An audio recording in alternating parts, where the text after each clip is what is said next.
Ish-ministri i mbrojtjes Fatmir Mehdi, i cili përgjikohet për dosjen Gërdeci, në konferencë të zhvilluar këtë të shtunë, thotë se procesi ndaj tij u ngrit mbi sajeza politike. Sipas tij, Prokuroria e Tiranës dhe SPAK ka hetuar familjarisht, por rezulton se nuk ka gjetur asnjë veprim të kundërligjshëm. Prokuroria dhe SPAK më kanë hetuar mua dhe familjarët e mi, edhe për çështje private shëndetësore në çdo aspekt, në çdo veprim, brenda dhe jashtë Shqipërisë.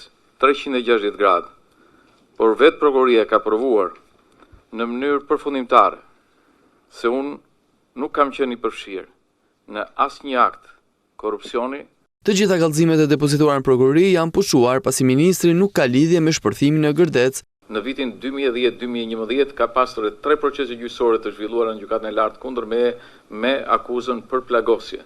Të treja këto procese gjyqësore janë fituar nga animi në gjykatën e lartë. Avokati i mbrojtjes Ardian Visha ngriti shqetësim mbi gjyqtarin Irena Gjoka, pasi sipas tij është kërkuar përjashtimi nga ky proces, pasi ka qenë gjyqtare e seancës paraprake dhe sipas ligjit nuk mund të jetë dhe gjyqtare themeli.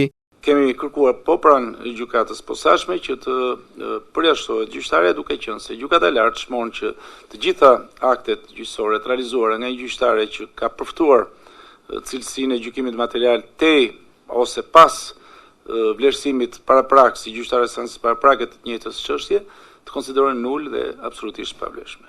Mbi këtë pavlefshmëri absolute të akteve të gjykatës, pavlefshmëri e cila në bazë ligjit ngrihet në çdo moment, në çdo kohë, ne kërkuam që gjykata e posaçme të shmojë edhe një herë kushtet e të qenies gjyqtare të gjyqtares Gjoka që gjykon çështjen tonë. Prej 3 vitesh ndosja në ngarkim të ish-ministrit Mediu ndodhet në themel, ku po analizohen të gjitha provat e mbledhura për regjistrimit të ngjarjes e deri në mbylljet e hetimeve. Prokuroria e posaçme përfaqësohet në këtë proces me drejtuesin e saj Klodian Brau dhe prokurorin Arben Kraja. Këta dy të fundit i kanë ngritur Mediut akuzën e shpërdorimit të detyrës dhe shpërdorimit të detyrë në kuadër të kodit ushtarak. Procesi i fundit i dosjes Gërdeci u shtyp pasi mbrojtja kërkoi përjashtimin e Irena Gjokës nga gjykimi i dosjes.